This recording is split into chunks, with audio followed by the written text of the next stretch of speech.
حدیث نمبر ہے 348۔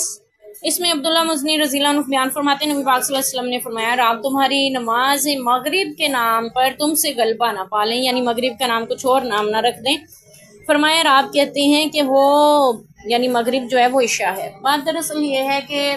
عرابی لوگ جو تھے وہ بدو لوگ وہ نماز مغرب دیر سے ادا کرنا بہتر سمجھتے تھے عشاء کی نماز، اور وہ اس کو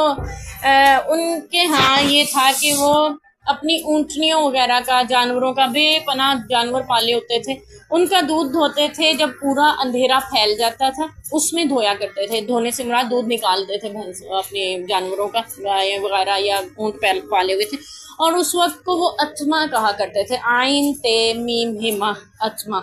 یعنی اس وقت میں وہ دودھ نکالتے تھے، اور اس کا مقصد ان کا یہ ہوتا تھا کہ کوئی غریب غربا نہ دیکھ لیں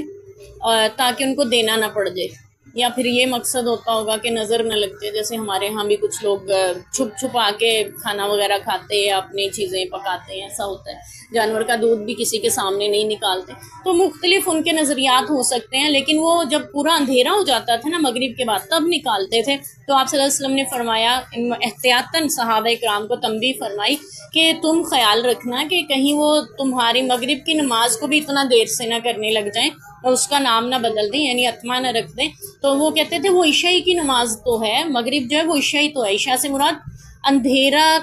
بڑھ جانا، پھیل جانا، رات کے اندھیرے کو گہرے ہونے کو عشاء کہتے ہیں۔ یہ جو ہماری نمازیں ہیں ان کے اوقات عربی میں اوقات کے نام ہیں، دراصل یہ نمازوں کے نام نہیں ہیں۔ نماز پڑھنی ہے آپ نے کس وقت میں پڑھنی ہے، وہ وقت کا جو نام ہے نا وہ ہے مغرب، سورج غروب ہونے کے وقت کو یعنی کہ کہا جاتا ہے، تو اس وقت میں نماز پڑھی جاتی ہے، اس کو صلاۃ المغرب کہہ دیا۔ اور اسی طرح جو اندھیرا پھیل جانے پہ نماز ادا کی جاتی ہے، یعنی اندھیرا اچھی طرح پھیل جائے، اس کو صلاۃ العشاء کہتے ہیں۔ تو اس نسبت سے نبی پاک صلی اللہ علیہ وسلم نے فرمایا کہ تم